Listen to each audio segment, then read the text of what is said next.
नमस्कार, मैं हूं शम्स ताहिर खान और आप देख रहे हैं वारदात। चीन की जमीन की भूख कब खत्म होगी कोई नहीं जानता, लेकिन ताइवान को लेकर चीन दुनिया से पूरी तरह से अलग थलग पड़ गया है। चीन ने ताइवान को अलग देश नहीं माना है। उसका कहना है कि ताइवान उसी का है। यहां तक कि उसने भारतीय मीडिया को भी सलाह दे डाली है कि वो ताइवान को चीन का ही हिस्सा माने। हालांकि ताइवान ने इसका पुरजोर विरोध किया है। उधर अमेरिका ने धमकी दी है कि अगर चीन ने ताइवान पर कब्जा करने की कोशिश की तो अंजाम बुरा होगा।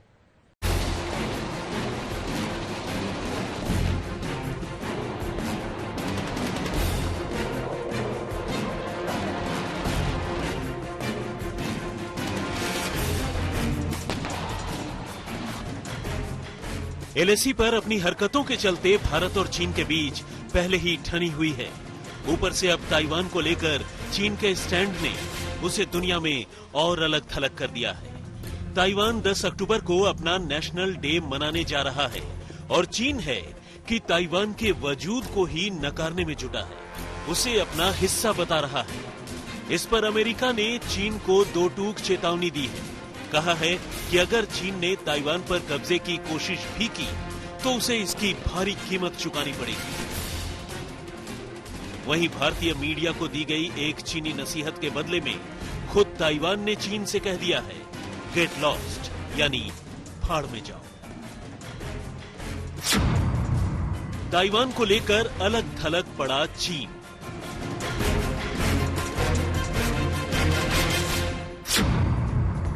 अमेरिका ने दी चीन को कार्रवाई की धमकी।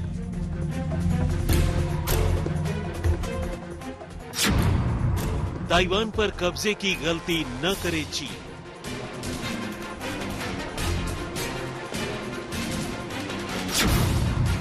भारतीय मीडिया को चीन की बिन मांगी सलाह।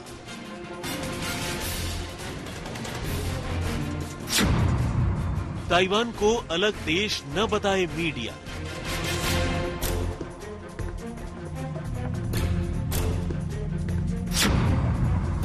बदले में ताइवान ने दिया चीन को करारा जवाब।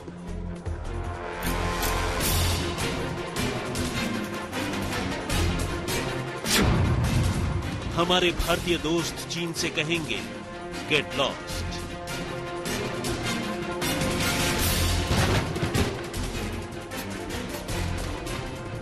असल में ताइवान के नेशनल डे से पहले चीन ने भारतीय मीडिया को एक चिट्ठी लिखकर इसे देश के तौर पर पेश न करने की बिन मांगी और गैर जरूरी सलाह दी है।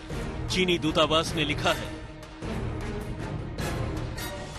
हमारे मीडिया के दोस्त आपको याद दिलाना चाहेंगे कि दुनिया में सिर्फ एक चीन ही है। सिर्फ पीपल्स रिपब्लिक ऑफ चाइना की सरकार ही पूरी दुनिया में चीन का प्रतिनिधित्व करती है। लिहाजा ताइवान को देश के तौर पर पेश नहीं किया जाए। इसके राष्ट्रपति साई इंग वेन को राष्ट्रपति ना बताया जाए। इससे आम लोगों में गलत संदेश जाएगा। लेकिन चीन की इस बेतुकी सलाह पर ताइवान फट पड़ा है। चीन के खत पर ताइवान के विदेश मंत्री ने ट्वीट कर करारा जवाब दिया। भारत दुनिया का सबसे बड़ा लोकतंत्र है। इसका प्रेस वाइब्रेंट और लोग आजादी पसंद है।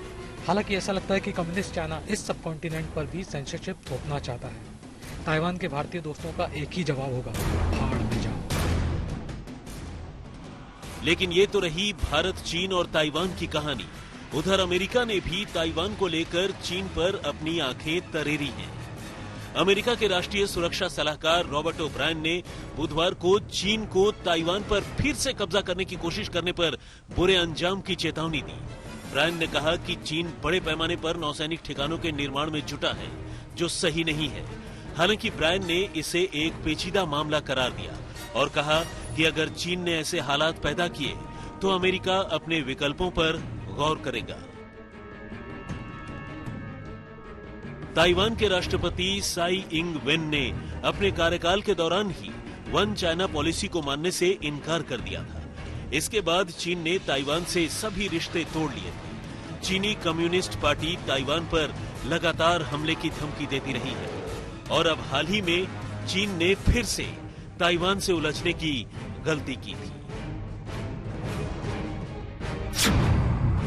घुसपैठ की कोशिश में मुंह की खाया चीन।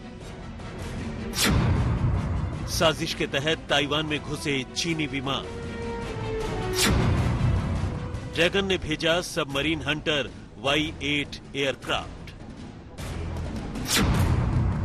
ताइवानी जेट फाइटर ने चीन को खदेड़ा। अपनी हरकतों से बाज नहीं आ रहा है चीन। ताइवान पर दबाव बनाने के लिए चीन एक के बाद एक नई साजिशें रचता जा रहा है। ताइवान पर कब्जे का सपना चूर चूर होता देखकर ड्रैगन बौखला गया है। इस बार चीन ने ताइवान के खिलाफ रची हवाई साजिश। चीन के विमानों ने एक बार फिर ताइवान की हवाई सीमा में घुसपैठ की। चीन ने इस बार अपना submarine hunter Y-8 aircraft Taiwan की हवाई सीमा में भेजा। लेकिन चीन की हरकतों से ताइवान पहले ही अलर्ट था। अपनी सीमा में पेट्रोलिंग कर रहे ताइवान के फाइटर जेट ने चीनी विमान के दिखते ही फौरन अलर्ट जारी कर दिया। ताइवान से चेतावनी मिलते ही चीनी Y-8 एयरक्राफ्ट वापस अपनी सीमा में भाग खड़ा हुआ। ताइवान एयरफोर्स के मुताबिक ये घटना देश के दक्षिण पश्चिमी हवाई सीमा में हुई। चीन Y-8 एयरक्राफ्ट ताइवान में विवादित द्वीप डंगसा के करीब आ गया था। उसी वक्त ताइवान के फाइटर जेट ने विमान को रडार पर पहचान लिया। अलर्ट जारी करते ही चीनी विमान वापस लौटने के लिए मजबूर हो गए। ये पहली बार नहीं है जब ताइवान ने अपनी सीमा में घुसपैठ करने वाले चीनी विमानों को खदेड़ा हो। पिछले 2 हफ्तों में ताइवान में हवाई घुसपैठ की 9 घटनाएं हो चुकी हैं। चीन बार बार ऐसी साजिशें रचता है और हर बार ताइवान चीन की साजिश को नाकाम कर देता है। जिस वक्त अमेरिकी विदेश मंत्री कीथ क्रच ताइवान के दौरे पर थे, उस वक्त भी चीन के 19 विमानों ने ताइवान में घुसपैठ की थी। घुसपैठ करने वाले विमानों में फाइटर जेट, न्यूक्लियर बॉम्बर और एंटी सबमरीन एयरक्राफ्ट शामिल थे। उस वक्त भी ताइवान ने इन विमानों को चेतावनी देकर खदेड़ दिया था। आज तक ब्यूरो। पहले चीन ने पूरी दुनिया को कोरोना दिया, उसके बाद अपने पड़ोसी देशों के साथ लगातार तनावपूर्ण रिश्ता बनाए हुआ है। एक एक कर तमाम पड़ोसी देशों से दुश्मनी ले रहा है। शायद इसकी वजह यह भी है कि चीन दुनिया का ध्यान कोरोना की तरफ से हटाना चाहता है। इसी सिलसिले में पहले भारत, म्यांमार, फिर जापान के साथ उसने अपने रिश्ते खराब किए और अब बाकायदा रूस के एक शहर पर कब्जा जमाने की कोशिश कर रहा है।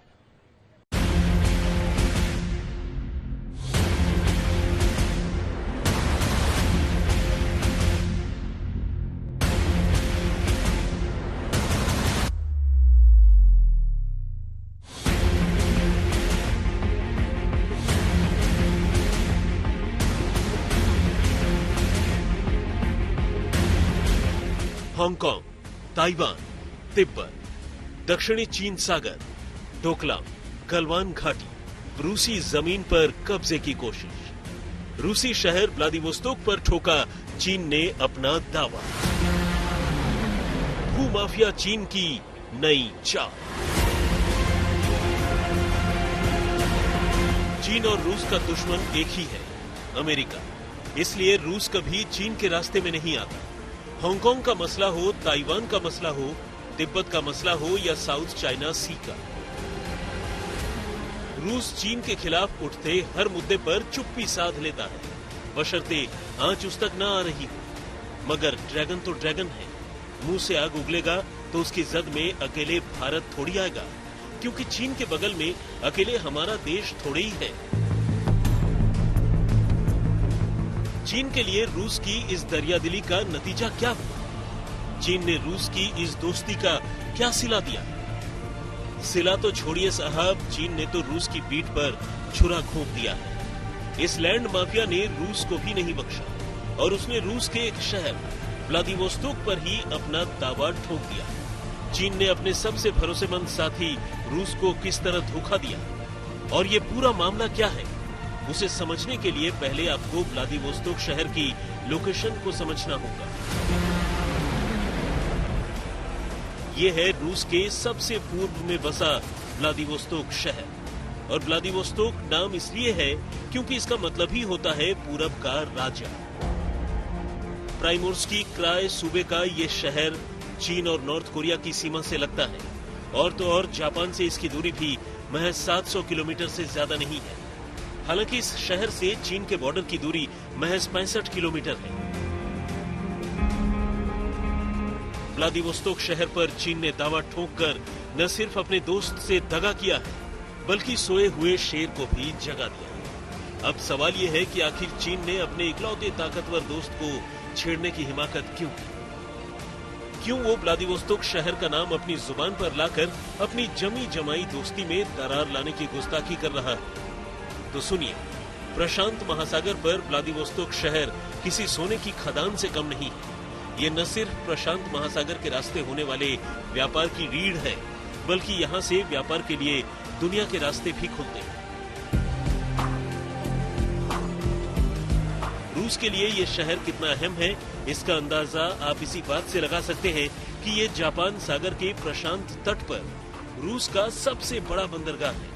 रूस का ज्यादातर व्यापार व्लादिवोस्तोक के रास्ते ही होता है। इतना ही नहीं, यहाँ रूस की नेवी का सबसे बड़ा बेस भी है। रूस के हिस्से में आने वाले उसके तमाम समुद्री क्षेत्रों में व्लादिवोस्तोक ही इकलौती ऐसी जगह है जहाँ से न सिर्फ व्यापार मुमकिन है, बल्कि उसकी नेवी की एक्सरसाइज के लिए भी यही जगह सबसे मुफीद है। क्योंकि इसके अलावा रूस के बाकी के तकरीबन तमाम समुद्री तट या तो हमेशा बर्फ से ढके रहते हैं, या फिर वहाँ घने जंगलों का जाल ज्यादा है और आबादी न के बराबर है। करीब 6 लाख की आबादी वाला ये शहर स्ट्रेटेजिकली भी रूस की रीढ़ की हड्डी है। बंदरगाह होने की वजह से लोग इसे रूस की आर्थिक राजधानी का दर्जा भी देते हैं।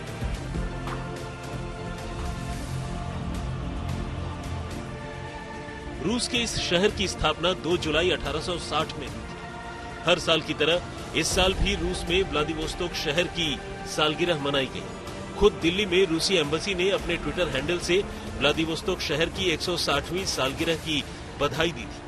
ठीक ऐसे ही एक पोस्ट बीजिंग में रूसी एम्बेसी से भी किया गया। चूंकि वहां ट्विटर नहीं चलता है, इसलिए रशियन एम्बेसी ने वहां के Twitter type social media app सीना वीबो पर चीनी भाषा में किया ये मैसेज, जिसके बाद चीनी लोग, सीनियर डिप्लोमेट, सरकारी अधिकारी और चीनी पत्रकार भड़क उठे। चाइनीज ग्लोबल टेलीविजन नेटवर्क के सीनियर जर्नलिस्ट शेन शिवेई ने ट्वीट करके रशियन एम्बेसी के इस मैसेज पर नाराजगी जताई। शेन शिवेई ने लिखा, रूसी एम्बेसी के इस संदेश का हम स्वागत नहीं करते। व्लादिवोस्तोक पहले ऐतिहासिक तौर पर चीन का हिस्सा रहा है। इस शहर को पहले हेशनवाई के नाम से जाना जाता था, जिसे रूस ने एक तरफा संधि के तहत चीन से छीन लिया था। तो कुल मिलाकर चीन ने अब रूस के खिलाफ दुष्प्रचार शुरू कर दिया है और दुनिया को ये बताना शुरू कर दिया है कि व्लादिवोस्तोक शहर पिछले 160 साल से रूस के कब्जे में है। हालांकि चीन की कम्युनिस्ट सरकार की चालाकी देखिए कि उसने आधिकारिक तौर पर, यानी न तो सरकार की तरफ से और न ही विदेश मंत्रालय की तरफ से व्लादिवोस्तोक शहर पर ऐसा कोई दावा किया, बल्कि चीनी सरकार अपने लोगों से इस मुद्दे को उठवाने की कोशिश कर रही है। मगर सवाल यह है कि आखिर व्लादिवोस्तोक का विवाद है क्या, और क्यों ऐसे वक्त में जब पूरी दुनिया चीन के खिलाफ है, तब रूस को नाराज करके चीन अपना एक और मुखालिफ पैदा कर रहा है। आज तक ब्यूरो। अमेरिका ने अभी हाल ही में समंदर में युद्ध अभ्यास किया। कोरोना के बाद से चीन और अमेरिका के रिश्ते लगातार बिगड़ते जा रहे हैं। साउथ चाइना सी में भी अमेरिकी युद्ध अभ्यास के बाद चीन लगातार ये इल्जाम लगा रहा है कि चीनी द्वीपों पर अमेरिका के कब्जे की कोशिश है।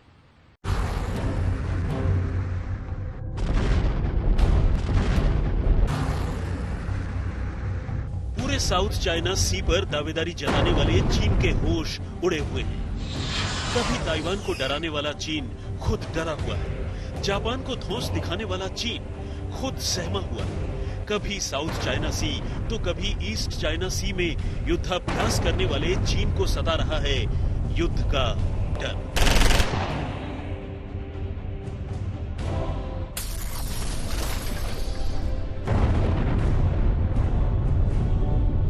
चीन इस बात से डरा हुआ है कि अमेरिका साउथ चाइना सी में उसके द्वीपों पर हमला कर सकता है। चीन को डर क्यों लगा है, ये भी सुन लीजिए। अमेरिका ने अभी हाल ही में समंदर में युद्धाभ्यास किया था। उसमें उसके MQ-9 रिपर ड्रोन को भी शामिल किया गया था। चीन का कहना है कि ड्रोन पर चीन के नक्शे जैसा कोई चीज सुपर इम्पोज किया गया था। चीन के नक्शे जैसी एक तस्वीर देखकर चीन ने इतना कुछ कयास लगा लिया, अमेरिका को धमका दिया। ये उसका डर है जो अब बाहर आने लगा है। चीन लद्दाख से लेकर साउथ चाइना सी तक में उल्टा फंस गया है। उसके सारे पासे फेल हो गए हैं, वरना इतनी छोटी सी बात पर इतना डर। अगर ऐसा ही है तो चीन के उस सिमुलेटेड वीडियो पर क्या कहेंगे, जिसमें उसके H-6 बम वर्षक विमान को अमेरिका के गुआम स्थित एयरबेस को तबाह करते हुए दिखाया जा रहा है। चीन ने तो खुद ये वीडियो जारी किया था, इस पर अमेरिका ने तो ऐसी कोई प्रतिक्रिया नहीं दी थी। जाहिर है अब चीन सशंकित है। ताइवान इस तरह से तनकर खड़ा हो जाएगा, इसका उसे आभास तक नहीं था। अमेरिका इस तरह ताइवान के समर्थन में साउथ चाइना सी में पहुंच जाएगा और उसकी दादागिरी को चुनौती देगा, ये भी चीन ने नहीं सोचा था। आज तक ब्यूरो। तो वारदात में फिलहाल इतना ही, मगर आज तक पर खबरों का सिलसिला लगातार जारी है।